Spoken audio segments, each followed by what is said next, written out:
Have you ever found yourself hesitating before visiting a friend, even though you care about them deeply? Maybe you think, I'll call tomorrow, or they're probably busy. If you're over 70, you're not alone. Many people at this stage of life quietly stop visiting others, not because they don't value relationships, but because of 5 truths that slowly creep in. Today, let's uncover those truths and, more importantly, see how you can rise above them to keep living with joy, connection, and purpose. There comes a point in life when you notice that the things you used to do with ease now take just a little more effort. Maybe you remember dashing out the door without thinking, carrying groceries up 2 flights of stairs, or spending hours at a family gathering without even needing to sit down. These days, the simplest activities, like walking a few blocks or staying out late, might feel heavier on your body. And you know what? That's not a weakness. That's simply the honest reality of time. The truth is, physical energy isn't the same anymore once you reach your 70s and beyond. Your body has carried you through decades of work, responsibility, laughter, challenges, and love. It has been your most loyal companion. Of course, it's going to need more care now. Imagine a car that's been running smoothly for over 70 years. It can still take you places, but it needs gentler handling, regular rest, and thoughtful maintenance. I once met a man named James, a 72-year-old retired teacher. He told me how he used to spend whole weekends traveling across the city to meet friends or attend events. But as he got older, he began hesitating. Not because he didn't love his friends, but because he felt drained even after a short bus ride. "It's not that I don't want to go," he said. "It's that my body tells me I can't keep the same pace anymore."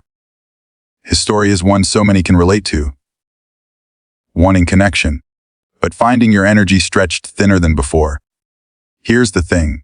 You don't have to give up on visiting people or staying socially active just because your energy has shifted. You only need to adjust the way you do it. Ask yourself, do visits always have to be long, tiring, or far away? Or can they be shorter, closer, and more comfortable? Sometimes a 30-minute tea at a nearby cafe can be just as meaningful as a full-day outing. Sometimes having someone come to you, instead of you going to them, creates the same joy with less strain. A few practical steps can make all the difference. First, pace yourself. Schedule back-to-back commitments. Leave room to rest and recharge. Second, prioritize quality over quantity. Instead of stretching yourself thin, trying to see everyone, focus on fewer but more fulfilling connections. And third, don't be afraid to use the tools available today, video calls, voice messages, or even group chats. They may not replace the warmth of a hug, they help bridge the gap when energy is low. So the next time you feel discouraged by your body's limitations, remember this: slowing down doesn't mean stopping. Energy may not be what it once was, but that doesn't diminish the value of your presence. It simply means being more intentional, choosing connection in ways that fit your pace. Because at the end of the day, it's not about how long or far you go. It's about showing up, even in small, meaningful ways that keep your heart alive and your relationships strong. Have you ever caught yourself saying, "I don't want to trouble anyone," before picking up the phone to ask for help? It's such a common thought, especially as we grow older. You don't want to slow people down, take up their time, or make them adjust their schedules for you. The idea of being a burden can be so strong that it stops you from reaching out even when you deeply want connection. The truth is, many people over 70 begin to withdraw not because they've lost interest in relationships, but because they fear becoming an inconvenience. You might think, they have busy lives, I shouldn't add to their load. Or, if I go slower now, they'll have to wait for me. These thoughts sound small, but they carry weight, and they often push people into isolation. Yet here's the important reality. Those who love you don't see you as a burden. They see you as family, as a friend, as someone whose presence adds value to their lives. Take the example of a woman named Noreen, who stopped visiting her daughter's home because she worried that her slower pace would frustrate the grandchildren. Instead of enjoying the laughter and warmth of family dinners, she sat alone in her living room, When her daughter found out the reason, she was heartbroken. She said, "Mom, we don't want perfect timing or quick movements. We just want you." That story is a reminder that the fear of being a burden often lives in our own minds more than in reality. So, what can you do when that fear creeps in? First, shift your perspective. Instead of assuming you're taking something away, remember what you're giving. Your stories, your love, your wisdom, your presence. Ask yourself, isn't that worth far more than the inconvenience of waiting a few extra minutes? Second, communicate openly. If you worry about being too much, talk about it with the people you love. More often than not, you'll hear them reassure you that your company is welcome. And third, find ways to participate within your comfort zone. Maybe you can't travel far, but you can invite someone over for tea. Maybe you tire easily, but you can enjoy a short, meaningful chat instead of a long visit.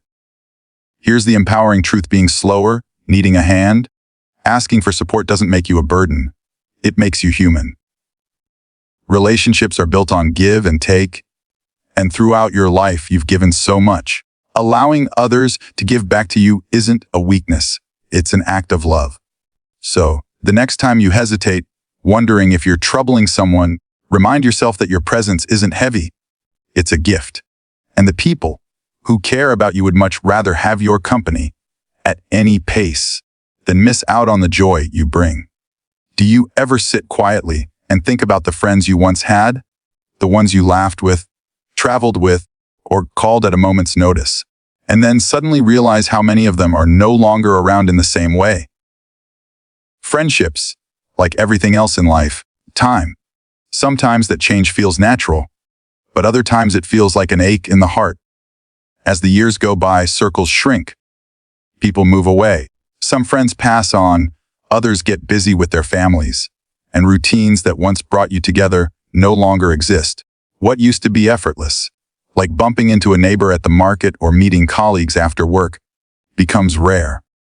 And at 70 or beyond, you may find yourself looking at your phone, realizing that the list of people you can call, just because, has grown smaller. It's not that you've lost the ability to connect, it's that the landscape of friendship has shifted. I remember speaking with a man named Salim who was in his late 70s. He told me about his old group of friends who used to gather every Sunday morning for breakfast. Over time, one friend moved to another city, another had health challenges, and others simply stopped coming. At first, he said, I thought it was over. That stage of life was gone. But then I realized I could either mourn it or create something new. And so he joined a local walking club where he not only found companionship but also discovered the joy of making new friends, even at his age. His story is proof that friendships don't have to end, they just evolve. So, what can you do when you feel the weight of change in your friendships? First, allow yourself to honor the past. It's okay to miss the people who are no longer in your daily life. Memories are treasures, not chains. Second, be open to new possibilities. Join a class, a group, or even start something simple like a weekly tea with neighbors. It might feel awkward at first, but remember, every lifelong friend you once had was once a stranger too. Third, nurture the connections that remain. Even if you don't see someone as often, a call or a thoughtful message can keep the bond alive. Ask yourself this: are you closing the door on new friendships just because the old ones look different? Or are you willing to embrace change as part of the journey? Friendships at 70 may not look like friendships at 20, but they can be just as rich, meaningful, life-giving. The beauty of friendship isn't in how long it lasts in one form, but in the way it adapts to life seasons. Yes, friendships have changed, but that doesn't mean they're gone. With an open heart, you can still find laughter, companionship, and connection waiting just around the corner. Have you ever caught yourself thinking, I've managed my life for decades. I don't want anyone fussing over me now. That quiet voice of pride can be powerful, especially when you've lived a life built on strength, independence, and self-reliance. After all, you've raised families, built careers, handled crises, made countless decisions on your own. So when the time comes where you may need a little help, Whether it's a ride to a friend's house, assistance carrying groceries, or someone slowing down their pace to walk beside you. It can feel uncomfortable. You don't want others to see you as less capable. You want to prove you can still do it all. This is where pride and independence play a huge role. Many people over 70 avoid visiting others, not because they don't want to, but because they don't want to reveal that they can't manage it as easily as before. The thought of depending on someone else, even for small things, feels like admitting defeat. But is it really defeat? Or is it simply life shifting into a new stage? I once met a woman named Yasmin, who had always been the strong one in her family. She raised 3 children largely on her own, worked full-time, rarely asked for help. Now in her 70s, she found herself hesitating to attend social gatherings. Not because she didn't want to, because she didn't drive anymore and hated the idea of bothering her children for rides. One day, her daughter said, "Mom, do you realize how much we love driving you? It's a way for us to spend time together."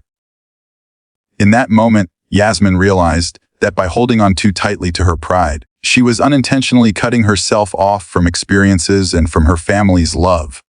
So how can you handle this delicate balance? First, remind yourself that independence isn't about doing everything alone. It's about making choices that serve your well-being. Asking for help with one task doesn't take away from the decades you've managed on your own. Second, reframe your perspective. Instead of seeing help as a weakness, see it as an opportunity for connection. When you let someone assist you, you give them a chance to show love and care. Isn't that a gift, not a burden? And third, practice small steps of acceptance. Start by saying yes to little offers of support, like someone holding a door or carrying a bag. Over time, it gets easier to see that needing help doesn't define you. It simply makes life smoother. Here's the empowering truth: independence is not lost just because you lean on others sometimes. True independence is choosing wisely, adapting gracefully, and knowing when to let people in. Pride can protect you, but it can also isolate you if you let it take over. So instead of asking, "What will they think if I need help?" ask yourself, "What moments of joy am I missing if I don't let anyone in?" When you shift your perspective, you realize that allowing others to walk beside you doesn't weaken your independence. It strengthens your life. There's something deeply comforting about being in your own space. Your favorite chair, the familiar smell of your home, the photos on the wall, every detail whispers safety and peace. After a lifetime of rushing out the door, juggling responsibilities, and navigating crowded places, it's natural to reach a point where home feels like the safest, easiest choice. Why step into the noise of the outside world when everything you need seems to be right within 4 walls? That feeling is real, and it's powerful. For many people in their 70s and beyond, the thought of venturing out to visit others feels tiring, unpredictable, or even intimidating. The streets are busier, the world moves faster, and being at home seems simpler. Slowly, the comfort of staying in becomes more appealing than the effort of going out. Here's the tricky part: comfort can be a double-edged sword. What starts as a place of peace can quietly turn into a bubble of isolation if we're not careful. I think of a man named Rashid who used to love spending afternoons playing cards with his neighbors. But as he got older, he found himself saying, "Maybe next time, I'll just stay in today." One next time became 2, then 3, until months went by without him seeing anyone. When I asked him why, he said, "It just feels easier to stay home." Yet when he finally pushed himself to visit again, he admitted that the laughter and warmth filled a gap he hadn't even realized was there. His story shows us that while home is comforting, it's not always enough for the heart. So, how can you balance the safety of home with the need for connection? First, make your socializing smaller and more manageable. Instead of long trips or big gatherings, try short visits. A coffee at a nearby cafe or a 15-minute walk with a neighbor. Second, bring people to you. Invite a friend or relative over for tea in your favorite space. That way, you get connection without leaving your comfort zone. And third, mix in modern tools, phone calls, video chats, or even sharing photos through messages. It's not the same as face-to-face, but it helps bridge the gap when stepping out feels overwhelming. Ask yourself, this is comfort keeping you safe, or is it keeping you from moments of joy? Because while home shelters you, it's the connections outside that often refresh your spirit.